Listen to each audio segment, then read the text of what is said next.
Practicing peace, meditation and observations. There have been numerous strides in the awakening of the spiritual world. At the front of this charge, meditation has come to be a key towards manifesting a greater awareness of self. It has shown itself to be flexible and accessible to all people, in all situations. It is a movement like never before seen on a global scale. We must attune ourselves to its components and step away from its different titles and forms to fully comprehend its gifts. At the core of meditation is self-understanding, which heightens a path to self-realization. Any practice we should decide to take, we should all be aware they still are expressions of the core principle. We shouldn't get caught up in what is better forms, higher forms, or simpler forms of meditation. Our paths can only really be judged by us, not others. We have suffered too long with defining one another, and it hasn't really gotten very far spiritually. There was a Buddha master said to gain awakening by just contemplation, then it was suggested it was because he was born ripened to awake. We cannot assume he would be the only one, and that whole generations may be ripened to awake just by contemplation alone. Mindfulness, also called Vipassana, comes from the Buddhist tradition. Mindfulness is the most popular form of meditation in the Western world.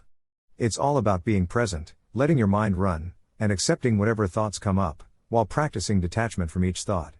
Mindfulness is taught along with an awareness of the breath, though the breathing is often considered to be just one sensation among many others, none for particular focus. There is no attempt to change the breathing pattern, which limits this practice and makes it observational rather than active.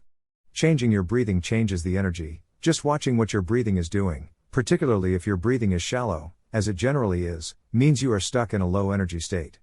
Zazen is the generic term for seated meditation in the Buddhist tradition, but in the modern Zen tradition, it is often referred to as just sitting.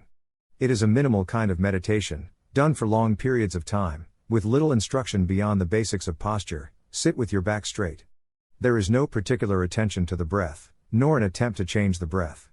Zazen is the anti-method approach to meditation, but it is often done in conjunction with a concentration on a certain aspect of Buddhist scripture, or a paradoxical sentence, story, or question, called a koan. Transcendental meditation is a simplified practice that emerges from Vedanta, the meditative tradition within Hinduism. To use this method, you sit with your back straight, ideally in the lotus or half-lotus posture, and use a mantra, a sacred word that is repeated. Your focus is then placed upon rising above all that is impermanent. At the more advanced levels, it focuses on the breath and changes the breath to change one's state of being. It often leads to leaving the body, which is the goal of this technique. Kundalini is another practice that comes from Vedanta. Kundalini is the name for the rising stream of energy that exists in a human being. The aim of Kundalini meditation is to become aware of this rising stream, and to ride the stream to infinity. The practitioner concentrates on their breath flowing through each of the energy centers of the body, always moving upward, toward the energy center just above the top of the head. Kundalini makes active use of the breath, using breath to move energy upward. Qigong is a form of Taoist meditation that uses the breath to circulate energy through the organs and energy centers of the body in an oval pattern called the microcosmic orbit. Attention is focused on the breath and the circulation of energy, called qi or kai. Attention is also focused on the three major centers used in Taoist meditation, a point about 2 inches below the navel, the center of the chest, and the center of the forehead. Qigong uses the breath to direct energy and circulate energy in the body and spirit. Heart rhythm meditation focuses on the breath and heartbeat, making the breath full, deep, rich, rhythmic, and balanced. Attention is focused on the heart as the center of the energetic system. One tries to identify oneself with the heart. By focusing on the breath, you make your breath powerful.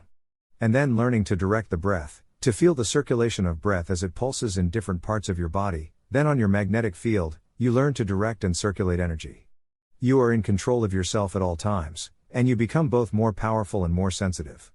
At more advanced stages, your power and sensitivity are always in service of your heart, so you become compassionate. Zen walking meditation techniques, or Kinhin, is a traditional form of Buddhist mindfulness that offers many health benefits. The process is straightforward to understand. We simply apply the core concept of mindfulness to the process of walking. We focus the mind on the movement of walking. This increases the mind-body connection, heightens mindfulness, and boosts our mental well-being. Metta Bhavana, Buddhist loving-kindness meditation, is a technique that we use to create feelings of love and kindness, warm feelings that make your inner world a place of compassion.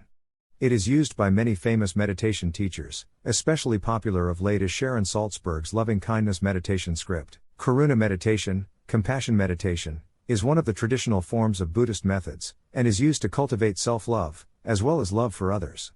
When we practice karuna meditation, we are cultivating the quality of benevolence. This is essential for spiritual development and for attaining enlightenment. Happy Buddha meditation technique: meditation for joy and positivity.